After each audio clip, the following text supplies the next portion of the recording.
Hello बच्चों, हम आपको आज क्लास 10 का वर्क पावर एंड एनर्जी हम एक्सप्लेन करने जा रहे हैं। देखिए, ये टॉपिक आईसीएसई 10th में है और सीबीएसई 9th में ये टॉपिक एक्सप्लेन किया गया है। अभी तक आपको फर्स्ट लेक्चर में हम वर्क और पावर के बारे में एक्सप्लेन किए थे। आज हम आपको एक्सप्लेनेशन देने जा रहे हैं एनर्जी के बारे में। एनर्जी क्या है? देखिए, हम कहें कोई वर्क डन जब हम करते हैं तो विदाउट एनर्जी कंजम्पशन के जब आपके पास एनर्जी होगी तभी वो वर्क डन में कन्वर्ट होगा, यानी एनर्जी ही वर्क डन में कन्वर्ट होता है। इसीलिए energy is the internal thing and work done जो तुम देखते हो, तो इसीलिए दोनों की यूनिट सेम होती है, दोनों का यूनिट जूल होगा।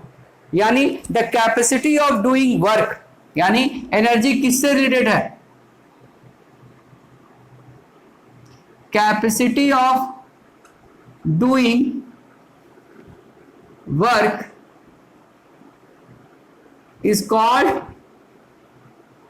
एनर्जी, यानी एनर्जी वर्क डन के बराबर है। यानी energy is equal to work done. और वर्क डन का फॉर्मूला आप पढ़े हैं F into S. F into S, अगर work done against a gravity निकाले, अब कई चीज की अगेंस्ट ए ग्रेविटी आप कर रहे हैं, तो आप ये जानते हैं force is equal to mg होता है, तो energy is equal to work done is equal to F into S. तो m इंटू जी, और हाइट यानी कोई बॉडी अगर कहीं ऊपर से नीचे गिर रही है तो h हाइट से गिर रही है, तो वर्क डन ये हो जाएगा एनर्जी के इक्वल, यानी mgs, यानी work done against gravity is equal to energy.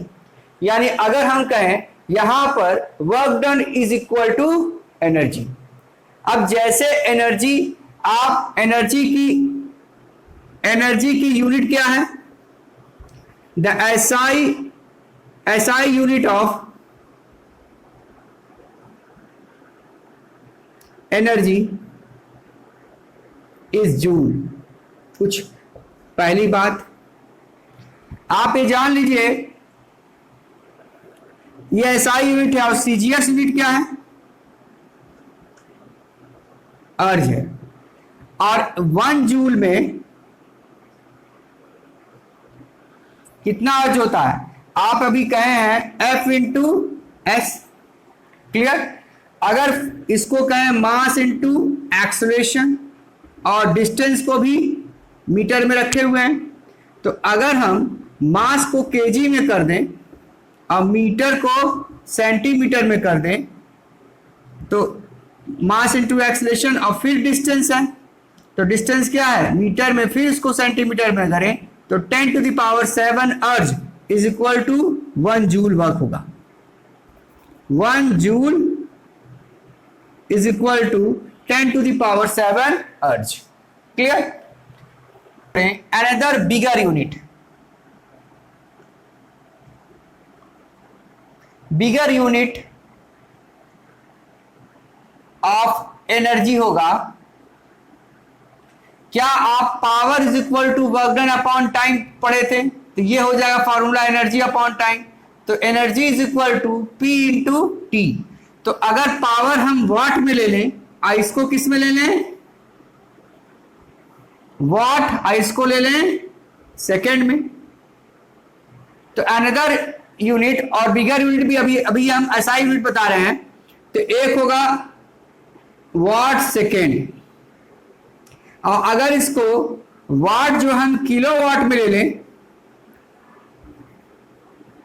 1 kilo watt होता है 1000 वाट, और 1 hour is equal to 60 into 60 यानी 3600 सेकेंड। तो अगर एनर्जी हम दूसरी यूनिट लें किलो वाट आवर में, यही हम इलेक्ट्रिकल कंजम्पशन हम पढ़ेंगे इलेक्ट्रिसिटी में, किलोवाट आवर में कैलकुलेट करते हैं, तो किलोवाट हो गया 1000 और आवर क्या हो गया 3600, तो 3.6 इंटू 10⁶ जूल एनर्जी होगी किलोवाट आवर में, यानी 1 kilowatt hour is equal to 1 kilowatt hour is equal to 3.6 into 10⁶ joule energy. ये अभी हम कुछ आपको कैलकुलेशन बता रहे हैं कि एनर्जी और वर्क डन को आपस में इंटर रिलेट कर रहे हैं। अभी हम इसमें पावर का भी कंजप्शन यूज कर लिए। अब देखिए इसके बाद की कहानी आप जो पढ़ेंगे, देखिए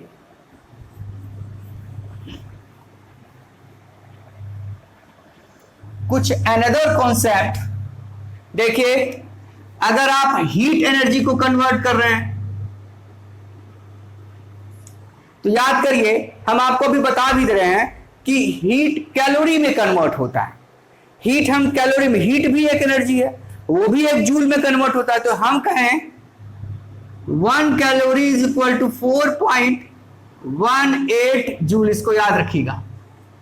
ये क्या होता है, अगर आप किसी कंटेनर में, ध्यान रखिएगा, अगर हम कहें 1 ग्राम वाटर जमा, अगर इसको गर्म करें और इसकी टेम्परेचर 1 डिग्री सेल्सियस राइज हो रही है, तो जितने हीट की जरूरत होगी, यानी amount of heat required to raise the temperature by 1 degree Celsius, water की बात हो रही है, प्योर वाटर की बात हो रही है, तो वो कितना एनर्जी कंज्यूम करेगा 1 calorie. 1 calorie is equal to 4.18 joule. तो कैलोरी को जूल में कन्वर्ट करने के लिए देखिए, हम हीट की भी ऐसा यूनिट जूल ही होती है, लेकिन उसका हम कैलोरी में मेजरमेंट हीट एनर्जी को टेम्परेचर के रिस्पेक्ट में कैलकुलेट किए, यानी वाटर के रिस्पेक्ट में हम उसको कैलकुलेट किए। तो 4.18 इसको अप्रोक्सीमेट हम लोग क्या ले लेते हैं 4.2 जूल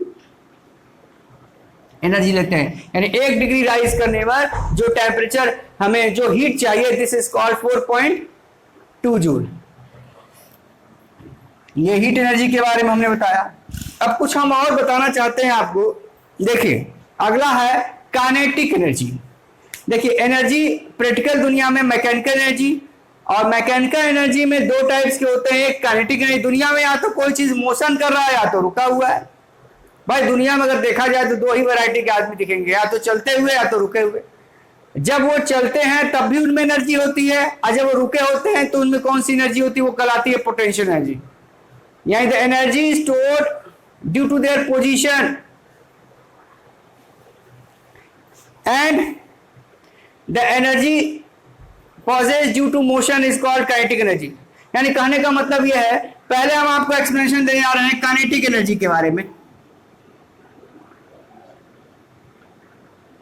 ये दोनों के दोनों मैकेनिकल एनर्जी हैं। यानी कि देखिए मैकेनिकल एनर्जी, सबसे पहले हम थोड़ा सा एक्सप्लेन कर दें। मैकेनिकल एनर्जी वो होता है जहां पर आप अपने मस्कुलर फोर्स से उस एनर्जी को घटा बढ़ा सके। हाइट बढ़ाएं तो पोटेंशियल एनर्जी बढ़ गया, और स्पीड बढ़ाएं वेलोसिटी बढ़ाएं तो आपका काइनेटिक एनर्जी बढ़ा। यानी किसी जो एनर्जी आपके मस्कुलर फोर्स पर डिपेंड हो, यानी मोशन पर डिपेंड हो या उसकी पोजीशन पर डिपेंड हो, this is called mechanical energy. यानी जिसको आप मैकेनिकल वर्क डन से कुछ कन्वर्ट कर सके, चेंज कर सके, this is called mechanical energy. तो हम उसमें सबसे पहले हम काइनेटिक एनर्जी के बारे में बता रहे हैं।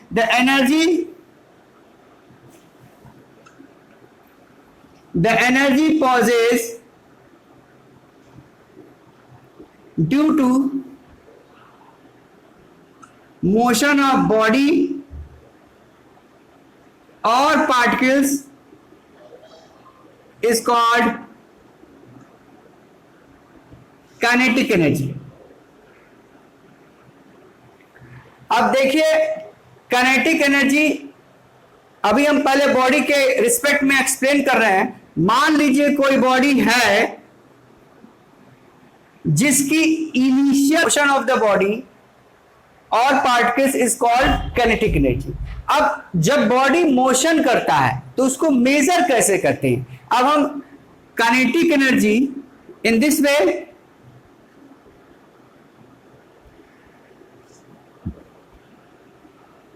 Kinetic energy measure by the amount of work done required to become rest। यानी कोई बॉडी, अगर आपको इसे माने कोई बॉडी मोशन में आ रहा है, अब कोई आदमी दौड़ते हुए आ रहा है और उसको आपको रोकना है, तो रोकना है तो वो मोशन से तुरंत स्टॉप हुआ, मोशन से रुका, यानी एक वर्क डन हुआ।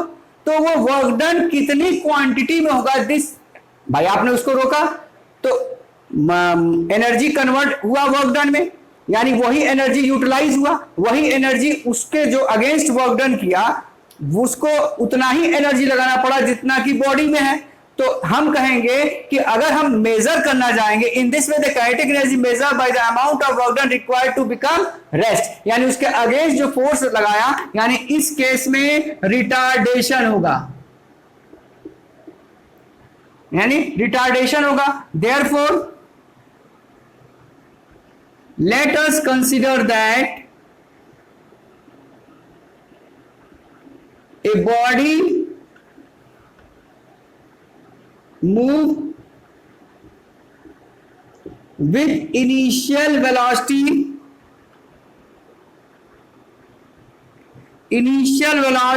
v, initial velocity v having retardation of applied force, यानी उसमें जो ब्रेक लगेगा अप्लाइड फोर्स बी ए नेगेटिव होगा, ठीक है, एंड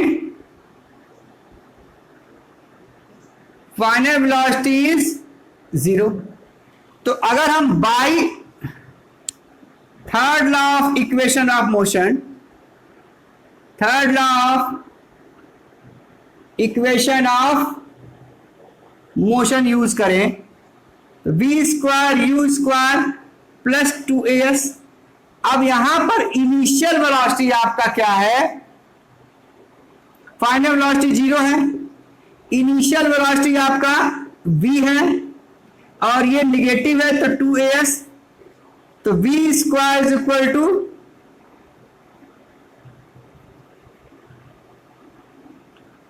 2as। अब यहां पर हम फॉर्मूला अप्लाई करेंगे, s is equal to v square upon 2a। ये फर्स्ट इक्वेशन आ गया। अब आप जानते हैं when we apply force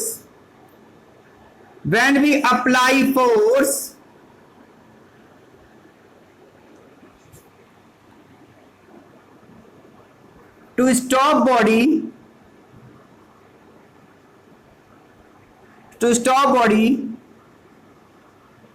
work done is equal to kinetic energy। अब यही काइनेटिक एनर्जी वर्क डन के जब बराबर होगा तो F इंटू एस लिखोगे, और F का फॉर्मूला तुम जान रहे हो कि हम F is equal to ma, ऐसे लिख देना। तो W is equal to kinetic energy is equal to m into a, और फर्स्ट इक्वेशन से तुमने लाया है v square upon 2a, a cut गया, हाफ mv स्क्वायर, यानी प्रूफ हो गया कि kinetic energy is equal to half mv square होगा। इसको नोट कर लीजिए पॉज करके। यानी अगर हमने क्या सीखा, हमने ये सीखा कि अगर कोई बॉडी मोशन करते हुए आ रही है और उसका हमको काइनेटिक एनर्जी मेजर करना है तो उस पर हम फोर्स अप्लाई करेंगे जिसकी वजह से वो रुक जाएगा, और वो फोर्स कितनी क्वांटिटी का होगा, वो इक्वल टू, जब फोर्स अप्लाई करोगे तो वर्क डन होगा, तो work done by applying force and work done by kinetic energy both are equal. तो हम इसलिए kinetic energy equal to work done हम कर दिया और इसको फॉर्मूले को यूटिलाइज कर दिया। नोट कर लीजिए पॉज करके। मोमेंटम एंड काइनेटिक एनर्जी, आपको पता है मोमेंटम क्या होता है, मोमेंटम को हम P से डिनोट करते हैं, और momentum is equal to the product of mass and velocity. यानी ये किसके बराबर होता है? मास और वेलोसिटी के प्रोडक्ट के बराबर होता है। Momentum is the motion. भाई अगर मोशन होगा तो उसमें कुछ बॉडी में मास होगा, the product of mass and velocity is called momentum. Momentum का मतलब मोशन, मोमेंट करना, यानी कि पोजीशन। अगर कोई बॉडी रेस्ट में है तो उसका मोमेंटम जीरो होगा, मास तो होगा। अब हम ये बताना चाहते हैं, आप फार्मूला पढ़े हैं काइनेटिक एनर्जी का, half M V square, clear. और मोमेंटम का फार्मूला आप क्या पढ़े हैं? P is equal to M V. तो यहां से आप v की वैल्यू पुट कर लीजिए, P upon v, P upon m is equal to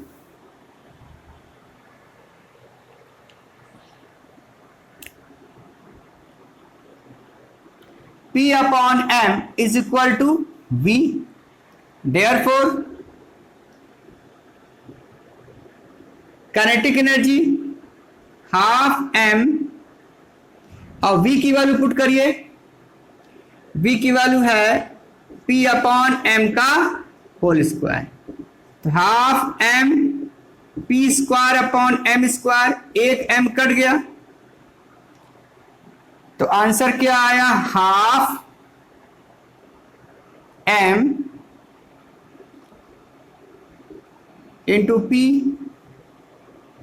kinetic energy, अगर हम काइनेटिक एनर्जी को k से डिनोट करें और यहां पर लिख दें 2 इंटू एम, तो p स्क्वायर, तो p की वैल्यू क्या आ गई? 2 km। यानी what is k? k is the kinetic energy, m is the mass. k is K for kinetic energy, mass of body. अगर आप डायरेक्ट मोमेंटम निकालना चाहते हैं तो आप क्या करिए, जो भी मास दिया रहेगा उसकी काइनेटिक एनर्जी दी रहेगी, उसको 2 से मल्टीप्लाई करके इसको स्क्वायर रूट ले लीजिए तो मोमेंटम आ जाएगा। It is the relation between momentum and force. अगला कॉन्सेप्ट है वर्क एनर्जी थ्योरम। देखिए वर्क डन, अभी हम आपको बताए थे वर्क डन क्या होता है? एनर्जी के बराबर होता है, ठीक है। यानी जो वर्क डन है ड्यू टू मोशन, वहां पर वो काइनेटिक एनर्जी के बराबर है।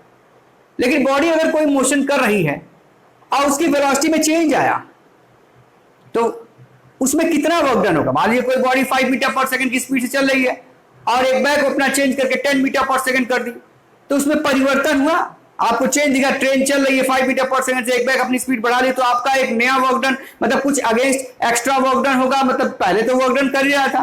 यानी change in kinetic energy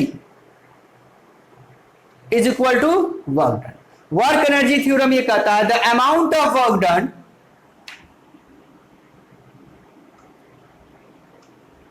the amount of work done due to change of velocity is equal to the change of kinetic energy। Work energy theorem ये बताता है the amount of work done due to change of velocity is equal to the change of kinetic energy. इसी चीज को हम आपको prove करके ये वर्क एनर्जी थ्योरम के अकॉर्डिंग आपको काइनेटिक एनर्जी के बराबर, यानी कि work done is equal to change of kinetic energy, यानी work done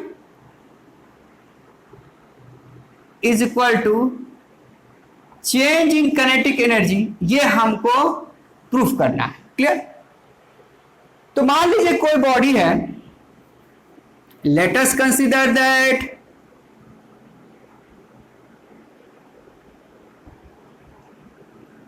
a body have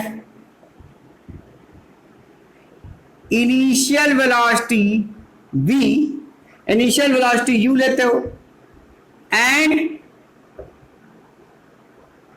final velocity v। Clear? Having acceleration a। भाई जब वेलोसिटी चेंज होगा तो एक्सेलरेशन होगा ही। तो by third law of equation of motion, v square u square plus 2as। अब यहां से आप देखिए, क्योंकि आपको वर्क डन बराबर change of work done is equal to change of kinetic energy proof करना है। तो v square minus u square upon 2a is equal to s। ये फर्स्ट इक्वेशन। आप ये जान रहे हैं work done is equal to f into S होता है, और यही work done mass into acceleration, आप जान रहे हैं force is equal to mass into acceleration है। अब s की वैल्यू यहां पे पुट करिए। s की वैल्यू क्या है? v square u square upon 2a। a और a कट गया, a और a कटा है, तो क्या आया? Half m v square u square. Clear? अब क्या किए? लेकिन जगह नहीं है तो यहां पे कर दे रहे हैं। देखिए यहां पे क्या किए? वर्क डन, इसको मिटा दिया। आप लोग नोट तो पहले ही कर चुके हैं। छोड़ो। तो work done is equal to half M V square half M U square. क्या यही चेंज इन काइनेटिक एनर्जी हुआ? यानी हमने ये प्रूफ कर दिया कि work done is equal to change in kinetic energy. इसको पॉज करके नोट कर लीजिए, ये भी प्रूफ करने के एग्जाम में। काइनेटिक एनर्जी तो आपको हम बता दिए। अब काइनेटिक एनर्जी भी कितने टाइप्स के होते हैं due to different types of motion. अब देखिए, हम डिपेंड करता है, अगर मान लीजिए हम कहें एक होता है ट्रांसेशनल काइनेटिक एनर्जी। अब कोई बॉडी अगर लीनियरली, यानी जैसे मान लो किसी प्लेन में मूव कर रहा है, ठीक है, तो वो क्या होगा? When a body move in a straight line, when a body move in straight line, ये क्या शो करेगा? ट्रांसलेशनल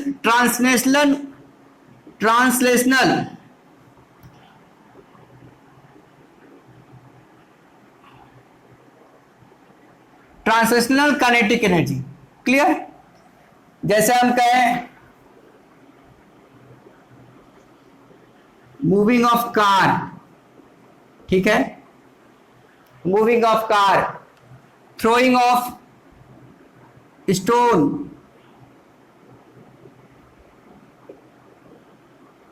को अगर फेंक रहे हो, ये सब क्या है? Translational kinetic energy. Mono atomic particles जितने होते हैं वो ट्रांसेशनल मूव करते हैं, मतलब एक दूसरे पे, जैसे मान लो एयर में मूव करेंगे तो ट्रांसेशनल मोनो एटॉमिक गैस पार्टिकल्स। अब देखिए, एक है rotatory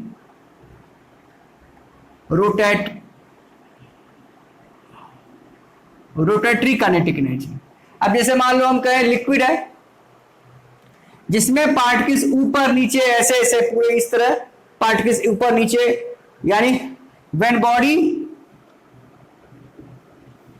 move up and down, that is in all direction. When body move up and down, or that is in all direction, मतलब सारे, जैसे एयर है, एयर पार्टिकल्स रोटेटरी मोशन करते हैं। देखिए, पानी के ऊपर जब आप मूव करते हैं तो ट्रांसलेटरी मूव करते हैं, लेकिन पानी जो होता है अगर गर्म करें, जब हीट करें तो heating of liquid, it show rotatory motion. तो इसमें कौन सा काइनेटिक एनर्जी होगा? Rotatory kinetic energy. अब तीसरा है vibratory kinetic energy. Vibratory kinetic energy जब पार्टिकल्स अपने एक्सिस पे ही मूव करें, व्हेन, हाँ रोटेटरी में भी यही होगा, मूव ऑन एक्सिस। जैसे मान लीजिए हम कहें एक ऐसे मूव कर रहा है, कोई पत्थर है, ऐसे आप पत्थर को पकड़ लिए और ऐसे से घुमा रहे हैं, ये भी रोटेटरी मोशन होगा, सर्कुलर पाथ। और इन सर्कुलर पाथ ये सब भी क्या होगा? रोटेटरी मोशन होगा। वाइब्रेटरी मोशन जैसे मान लो तुम कोई सॉलिड है और उस पर तुम हथौड़ी मारे तो जो वाइब्रेशन होगा, व्हेन पार्टिकल्स, एनर्जी के बारे में बताए थे। अब एक था vibratory kinetic energy. Vibratory kinetic energy क्या होता है? जब कोई बॉडी, ये अधिकतर सॉलिड में होता है, देखिए ये एनर्जी अधिकतर आपको सॉलिड में, अधिकतर क्या सॉलिड में ही मिलेगा वाइब्रेटरी काइनेटिक एनर्जी। देखिए the kinetic energy pauses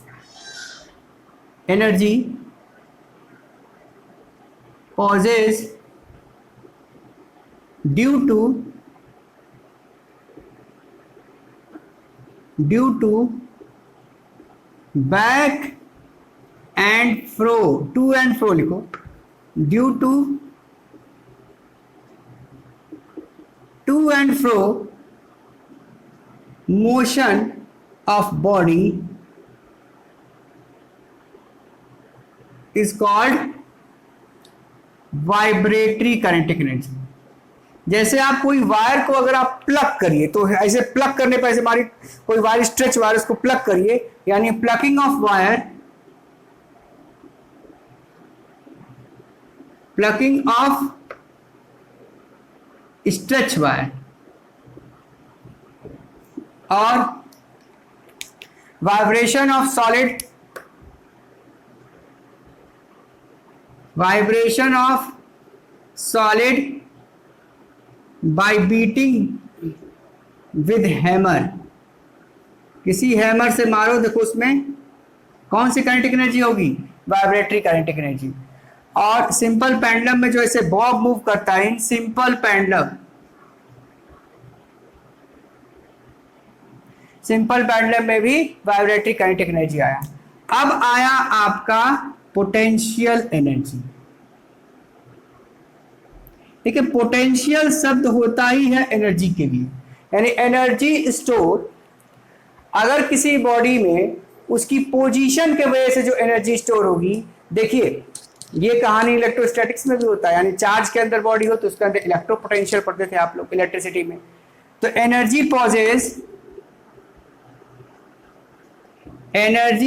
pauses due to position और change in configuration of body is called potential energy। अब पोटेंशियल एनर्जी दो टाइप के होते हैं, एक है ग्रेविटेशनल पोटेंशियल एनर्जी और एक है, पहला है ग्रेविटेशनल पोटेंशियल एनर्जी। देखिए जब अर्थ के ग्रेविटेशनल पुल से कुछ हाइट पे कोई बॉडी रखी रहती है, when A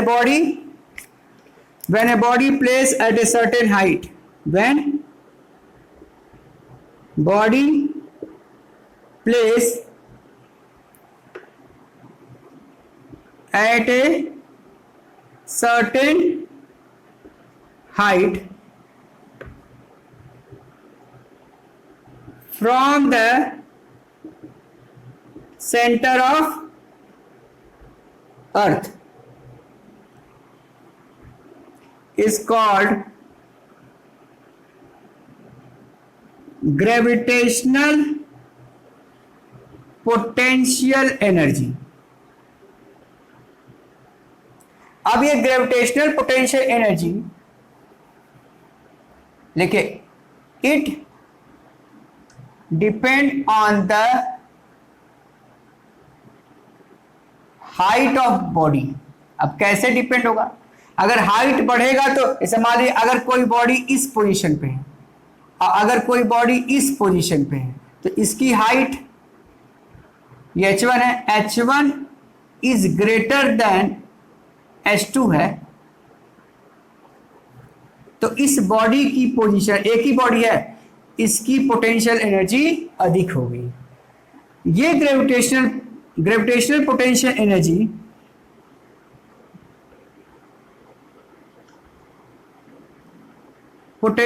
energy depend on the force exerted by अर्थ, यानी it is equal to the work done created by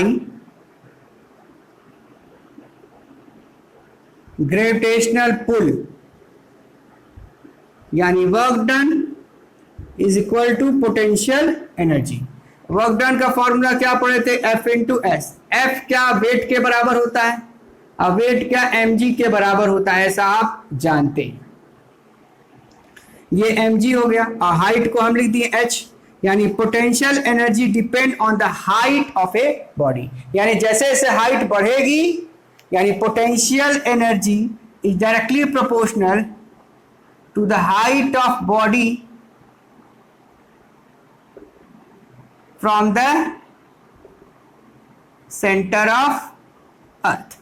ये है पोटेंशियल एनर्जी किस फैक्टर पे डिपेंड करता है। दूसरा कॉन्सेप्ट है, देखिए,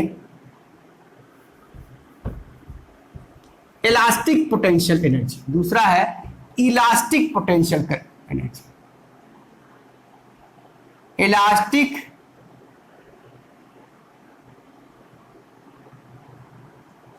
देखिए, स्प्रिंग में अपनी रीस्टोरिंग फोर्स से वो अपनी ओरिजिनल पोजीशन को गेन कर लेता है। जैसे अगर कोई फोम भी है, फोम पे आप कूदते हैं तो फिर कूदे और फिर हटे तो फिर उस पोजीशन को, यानी यहां पर उसकी पोजीशन फिर से रीगेन कर गई, यानी it is the restoring force, it is the restoring force which gain the original position, then the energy stored due to change in configuration is called elastic potential energy। Clear? यानी कि जो elastic potential होगा वो spring में,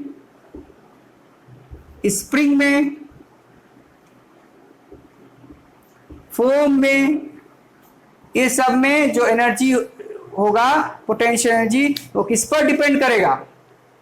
उसकी position पर।